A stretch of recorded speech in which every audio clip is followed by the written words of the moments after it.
qu'est-ce qu'ils attendent par les kilomètres, parce que je peux vous dire 2 ou 3 kilomètres, pourtant 10 ou bien 20. Même l'état de route, parfois on dit c'est mauvais ou bien c'est bon. Et on a eu une fois des paysans qui nous disaient non, la route là, il n'y a pas de problème, c'est du goudron, mais on arrive, on fait 2 heures pour traverser, même si c'est 100 mètres. Bon alors, et puis peut-être les focus aussi, les focus group rencontrés, j'ai vu qu'il y en a 12 à Rutshuru, 10 à Masisi, 14 à Nyiragongo, mais quand je vois Nyiragongo, la concentration des routes, du moins des routes, de la population, pourquoi on voulait savoir au moins l'emplacement, qu'on sache exactement les points que vous avez, des pointages, c'était presque de pouvoir les localiser, parce que si vous interrogez quelqu'un ici à Moniki ou bien à Kibati, ça ne sera pas comme si vous aviez interrogé peut-être au niveau de Boyimba ou bien de Rusayo. Donc il faudrait pouvoir peut-être qu'on puisse voir au moins une carte qui donne les différents points de pointage. Et ça donne parfois aussi, sont des résultats parfois aussi difficiles à interpréter. Quand quelqu'un prétend que la sécurité se met pour les piétons se sentent plus en sécurité, ça dépend de l'endroit aussi. Si c'est quelqu'un de Nyiragongo, il va voir le problème des motos, des accidents de motos. Mais quelqu'un de Masisi, ça dépendrait de l'endroit qu'il va traverser, la route, est-ce qu'il y a des bandes ou quoi. Et puis ça dépend aussi, il y a des gens qui ne se déplacent que à pied, c'est tout à fait peut-être normal pour certaines personnes. Donc quand vous voyez que la difficulté d'évacuer des malades pour quelqu'un de Massi c'est 30%, tandis que c'est 80% pour celui de Nyiragongo, vous voyez que pour déplacer un malade, en cas de problème de route, en tout cas les gens de Massi ont plus de problèmes, parce que s'il faut déplacer un malade par exemple de Bihambwe vers Massissi, il y aura plus de difficultés que quand même un petit tronçon de la route de Nyiragongo abîmé.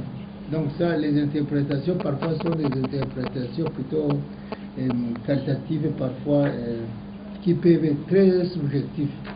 Alors pour question peut-être des routes, ce que je n'ai pas trouvé, par exemple, vous avez montré des photos, c'est très bien. Là les photos c'est plus parlant que peut-être l'ensemble du travail. Ce que j'ai vu qui parle, c'est surtout le nombre de véhicules par route. Donc ça donne la fréquentation. Mais si l'état des routes, il aurait été mieux, par exemple, pour dire voilà, un tronçon, les meilleurs tronçons de la région, on peut faire autant de kilomètres par jour ou bien par heure. Le plus mauvais, c'est combien de kilomètres par jour ou par heure. Parce que quand on dit pour une distance de 5 kilomètres, on met 5 heures, là on voit que la route est très mauvaise. Donc je pense que ça aussi, ça aurait été intéressant de mettre aussi les nombres d'heures pour des mauvaises routes ou bien pour des bonnes routes. Et puis parfois aussi, indiquer parfois les profondeurs des trous rencontrés sur la route. Ça peut aussi bien indiquer, on voit la photo, mais on pouvait aussi les mettre dans des données questionnaires.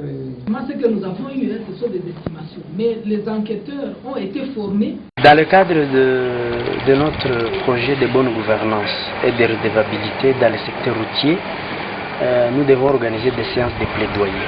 C'est une séance de plaidoyer pour présenter la problématique de nos routes, de l'entretien des routes en province du Nord-Kivu.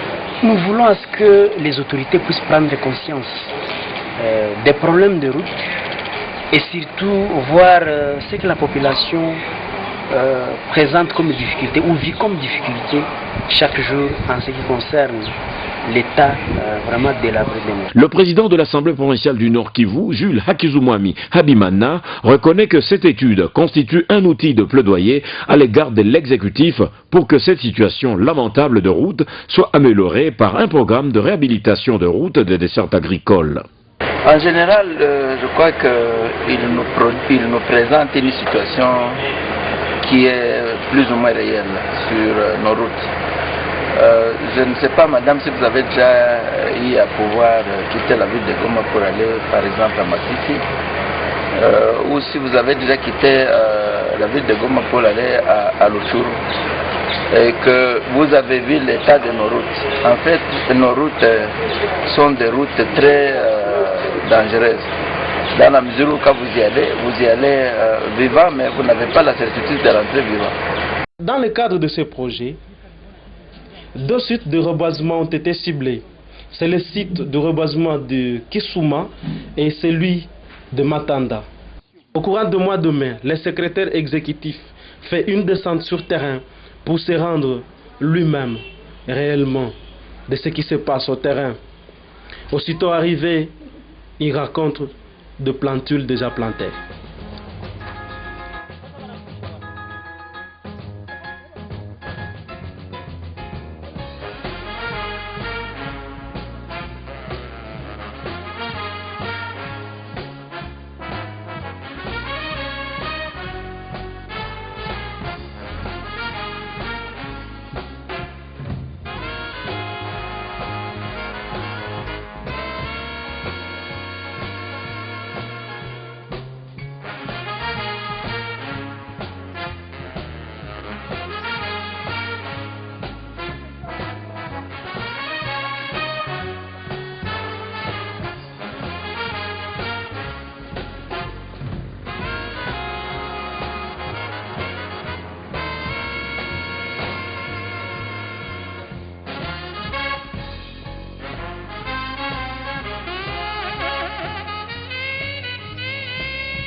Au cours de cette visite, la délégation se rend compte à quelques jours du lancement des travaux de réhabilitation de cet axe. Les enjeux sont présents pour l'entretien de cette route.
Nous sommes sur l'axe Kiwanja-Ishasha.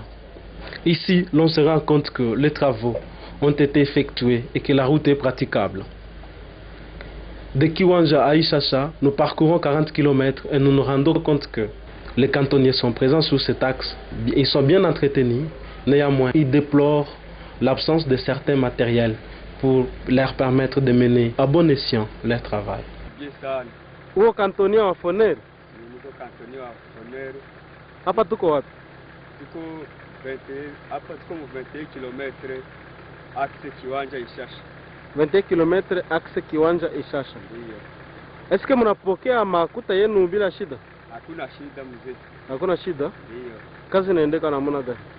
Vyombo ndio hatuna, atributera ametuaidia kama vitakuya navi. Sasa zamani hii barabara mbele itengemane, shida ilikuwa nini? Bakaaji walikuwa naishi yae. Bakaaji.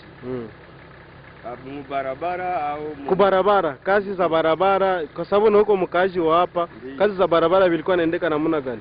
Kazi za barabara zilikuwa na magumu, sababu wakati kwa security maana security nayo haionekani. Tulikuwa natembea humu, mlikuwa potopoto, mashimo mingi, lakini kwa leo atuka onere imejikaza kutumika kama ni ofisi de route deja ndio nimetusaidia kutumika humu. Sasa wakati barabara walitengeneza, wakaaji we sasa vile mkaaji wa Binza, hali ni namna gani? Hali ya mgini iko mzuri. Iko mzuri? Ndio. Sawa, asante sana. Ici, c'est une barrière du Foner, là où tout véhicule qui passe par là doit payer $8 pour un aller-retour et $4 pour un aller seulement. C'est pratiquement la période de récolte dans cet axe. Certains manutentionnaires commencent maintenant à amener les produits agricoles du champ vers le dépôt de Kiwanja pour leur permettre d'écouler leurs marchandises vers Goma. C'est le cas de ces manutentionnaires qui nous expliquent d'où il vient et là où il amène ces sacs de haricots. Utambia hii barabara ya Ishasha kwenda kutoka Kiwanja kwenda Ishasha iko namna gani? Iko bien mais haiko tu bien sana, mashimo zinaanza ku. Zamani bilikuwa kae. Ilikuwa mbaya sana. Bilikuwa kae, utuelezee. Zamani mlikuwa mashimo zinaanza isha, juu mchanga wa shati. Mashakatia. Hizi soje unazibeba wapi? Zinaenda kudepo chini. Ile wakati barabara ilikuwa kama mbaya, saki moja soje ilikuwa nauza ngapi? Saki ilikuwa 40. Na leo hii barabara ishatengemana, saki moja ni ngapi? Saki ni 50. Ni 50. Sasa jua nini inapanda bei? Inapanda bei juu barabara iko bien. Ishapanda juu barabara iko bien.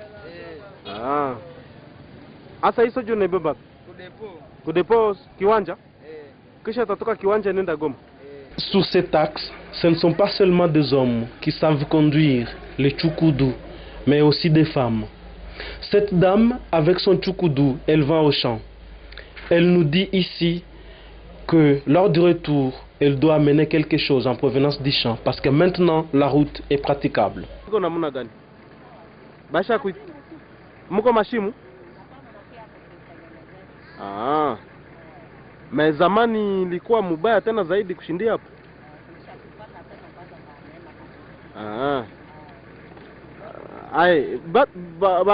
Ba komersa biko nakia uza maragi huku banakuya biko nauza.